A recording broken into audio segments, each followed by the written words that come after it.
Hello, everybody. Thank you so much for your support of Indie Agency News. And let's meet an indie agency. New York, New York, the town so nice they named it twice. Madeline, Rachel, you know, tell us your last names so that I like the casual. Yeah. Huh? Go ahead. Too, you know. Right. We do a lot of Zoom calls where by accident we join together, and halfway through the call we're like, oh, the person actually doesn't know who is Rachel and who is Madeline. So I'm Madeline Meade, Chief Creative Officer at Corner Table Creative. And I'm Rachel Brandt, Managing Partner. Cool. All right. So we're going to talk a little bit about your stuff. And first of all, I want to say thank you for supporting our show-off event in New York. It was really fun to have you there. And we'll be doing those all around the world. But it was just, I think it was really cool to be able to see everybody's work and to really just dig in and have a it's good to celebrate, right? It's awesome. It was really cool to be there and be around other indie agencies. I feel like there's not a ton of opportunities for that. And just to be able to absorb all of the goodness around. I met so many people we've stayed in touch with, and was just really inspired by the work. Good. All right. Show off coming to a town near you, a city near you. Well, let's start with this. Give us a little bit of the background on the agency and how you all got started. Yeah, I mean, I think, as we started talking about creating an agency, we talked a lot about the idea of feeling taken care of. I think Rachel and I connected because of our, I think the amount that we care for what we do, the relationships that we build. And so a lot of that inspired, and really drove us to want to start our own thing. To be able to show up for brands how we want to, and be able to show up for our employees the way we want to, which in the end really inspired our hospitality led approach and how we do things at Corner Table. Yeah, we're going to talk a little bit about that here in a second. Now, and I think this tumbles into this next question, which would be, what would you say the agency is best known for? And every agency has a long list of things that they're great at, but what would you say your top 3 core strengths are? And I do like this philosophy a lot. So if you want to touch on that, please do, because I do think it's super interesting. I mean, I think when you look at our core strengths, social, things that relate to social. And what I find interesting is we often are looking at social in a silo and saying social is one thing, but actually it's many things. And so the things that are related to social, if I was thinking about our top 3, one is this idea of a content drop. And content drop is something that we created. And that is us, taking a look at what is happening in the landscape, what is performing, what we need to do, what are the brand's goals, going to create the assets, launching those assets, getting those learnings, and then starting all over again. That process is a content drop, but it's creation for paid and organic social. Social production, I think, is the second one, really rethinking the production process. So how do you get a massive library of content as efficiently as possible? A lot of the brands that we talk to are challenged to not only have content for Instagram, but Facebook and TikTok and Snapchat. When you're thinking about those platforms and those places, you need so much content. You also need content that works for the audiences that you're engaging with on those platforms, and they're not the same. So really thinking about that and getting a library that you can pull from. And then social look and feel development. A lot of brands have really beautiful brand guidelines. And I think taking those and thinking about, okay, well, how does that translate to native TikTok? So you're still building your brand and making it work in the platform. So really taking those brand guideline pieces, those tone pieces, and making them make sense for a brand in a way that they can actually bring it to life where people are consuming is something that the team's really great at. Right. Now, refresh my memory. Who was your first client? Sweetgreen was our first client. Okay. So here's what I want to say. So we did our show off, and you talked about what was the launch that you did? It was the fries. Okay. Still up in New York City. If you're here, check it out. Let me tell you something. For whatever reason, this is creepy, but maybe in a good way. I couldn't avoid it when I was in New York, which is a good thing. And I mean, it looks great.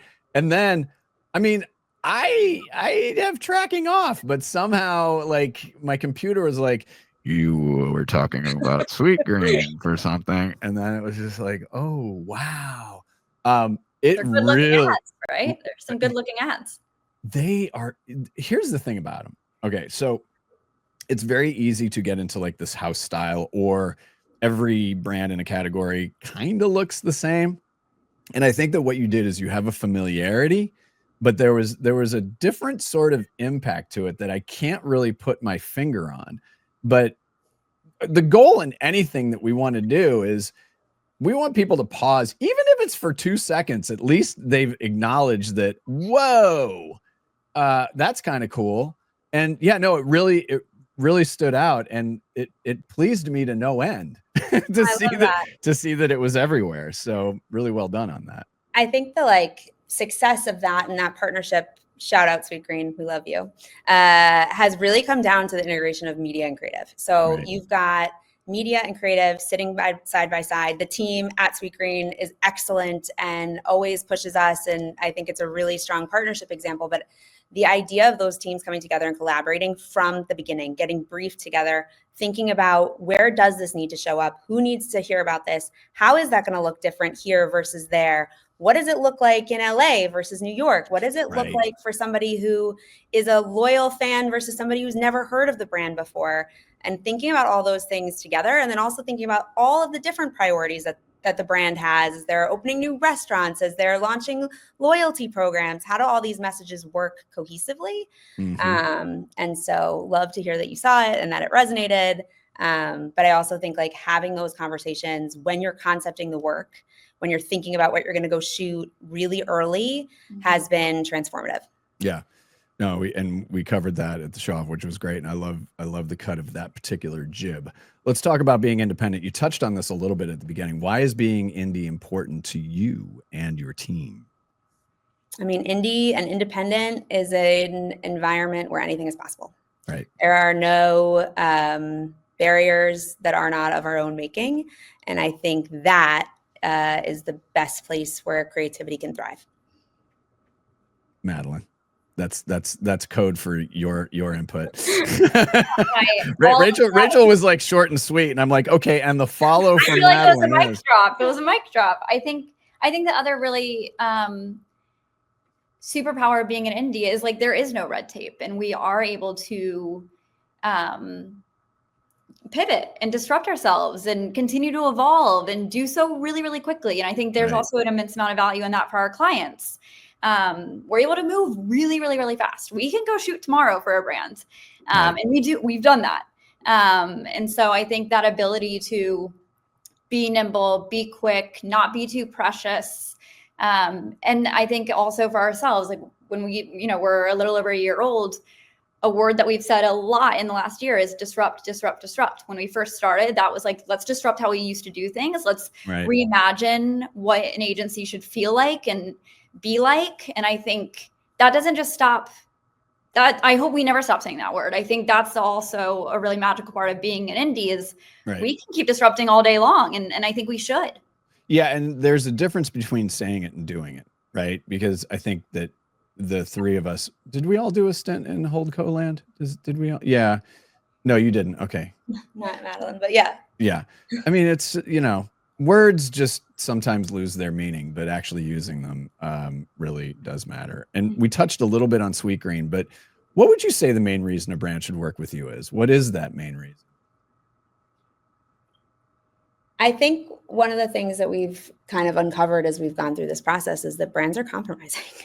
And it's like, as an agency owner and somebody who like supports the indies and wants all of the agencies to be doing really great work, I think it's been disappointing to hear that like brands have been compromising, feeling like they can get what they want, but it's too expensive, or they can't get what they totally want. So they're going to like compromise some of the creative quality, or they can't get it as fast as they want it. And I think like that is something that like a hospitality driven approach, like really listening to our clients and then catering what we're delivering to best meet their needs, is really fun. I think like we get to listen to them. We get to think about how we shape this. Because we're indie, we are able to kind of reimagine every single time or disrupt every single time. But like it also, for me, makes it, I think, this fun new world of how can we change what brands think of agencies and what their expectations are for agencies, and like kind of reset the bar of what an agency can deliver.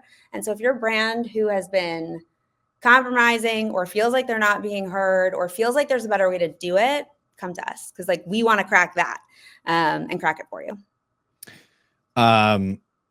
Go into more about the hospitality approach, because go a little deeper for me, because where did you grow up, by the way, Rachel? I don't think we talked about this, did we? I grew up in New York. You grew up in New York. Okay. Mm-hmm. And Madeline grew up in New York. No, Virginia. Virginia. Okay. Nobody is more New York than Madeline. I got it backwards. I'm a New Yorker. Yeah. Okay. I'm sorry. I think you were born a New Yorker, though. Right. Well, yeah, exactly. So do dig a little bit deeper into this, because I do think it's interesting, and it's a unique way of approaching it, because when you do something that's more, if you position it as hospitality, that again, you want people to pause even in the B2B space and say, well, what does that actually mean? So go a little bit deeper on that for us. And that was so to rewind pretty far, when we first started talking about creating agency, we both just happened to be reading Unreasonable Hospitality, which was featured in The Bear. We were both watching The Bear at the time. And so I've never felt so seen, heard, valued as I did when I was reading that book. I felt like it so beautifully articulated how I hope to show up for my friends, my family, my coworkers.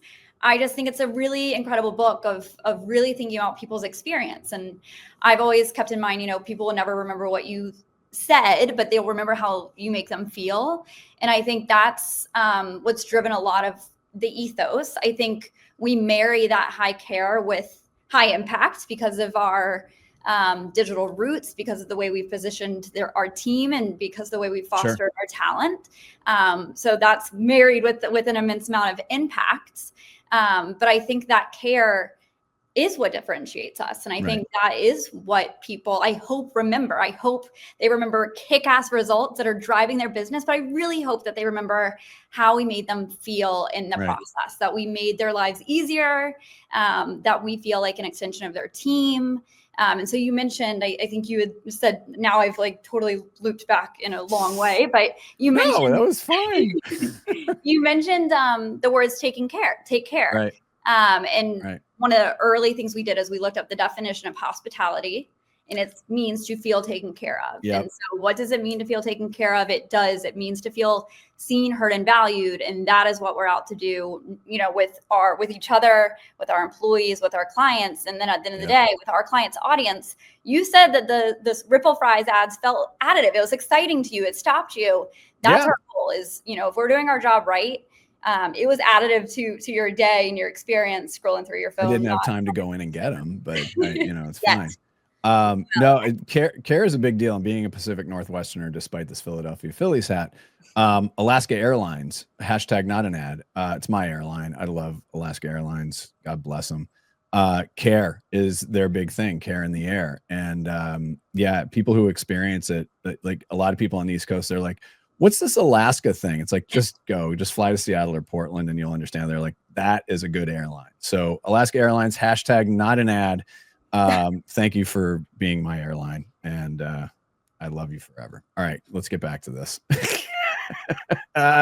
You'd mentioned talent. Why should talent be putting your agency on their list? That's always a biggie.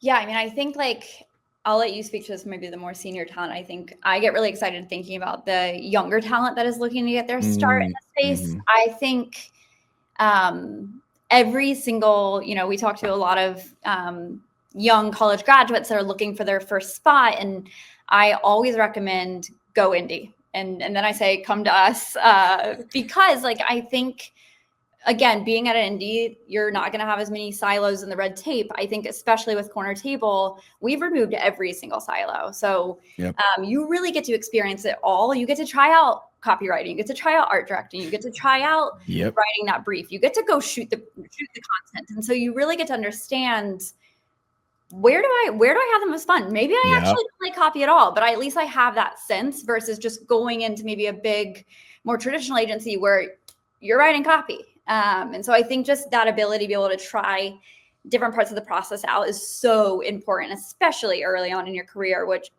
at the end of the day in college, you're not getting like all the No. parts of it. So I think it's a No. really great crash course in some of that. Yeah. And here's what I will say about this. And this is a trap that all of us fall into, and especially students and young people and new people in this industry.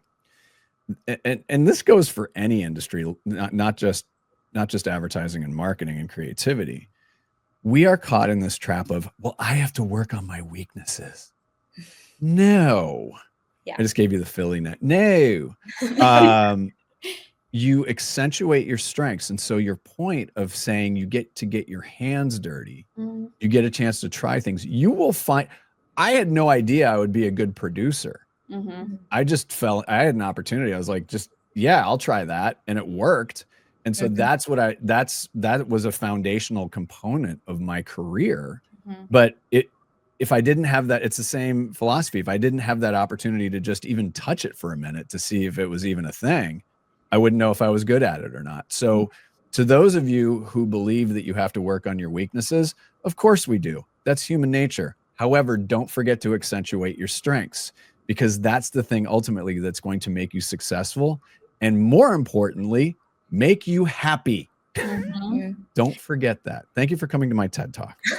We did we brought the whole team upstate earlier this year to set goals for the year. Yeah, it was so fun. And we set goals for the agency.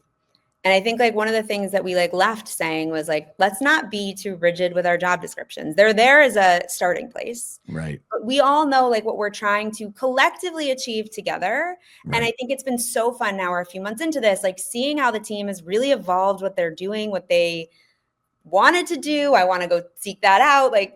Just seeing how people are shifting and adapting in that world and saying, these aren't boxes to check. These are big goals. We want to be a big agency, a big impactful agency who is, I think in this space and raising the bar of the creative work that you're seeing in your feeds every single day. We have high ambition, and to get to see the team take that and say all right, we have to fill this gap. I'm going to fill it. Here's how I'm going to do it. Let's think about this. It's working. It's not working. Here's where we're going to shift it, has been really cool. And I think, the other day we had a strategist present to a CEO. I love that. She was an intern, and then she was a coordinator. We've been around a year. I think there's no need to say you can't achieve this or we won't promote you unless you're here for a year. If you're doing it and you're delivering against the objectives, go for it. And not only was she presenting to the CEO, but our client was cheering her on because she's built a relationship with our client who is so proud of her, not just us, to be presenting this work. I love that. And a reminder that when you are prepared, you deserve to be in those rooms. Doesn't matter where you are in your career. So let's move on to what I believe is my favorite question. Do you consider yourselves weirdos, misfits, or underdogs?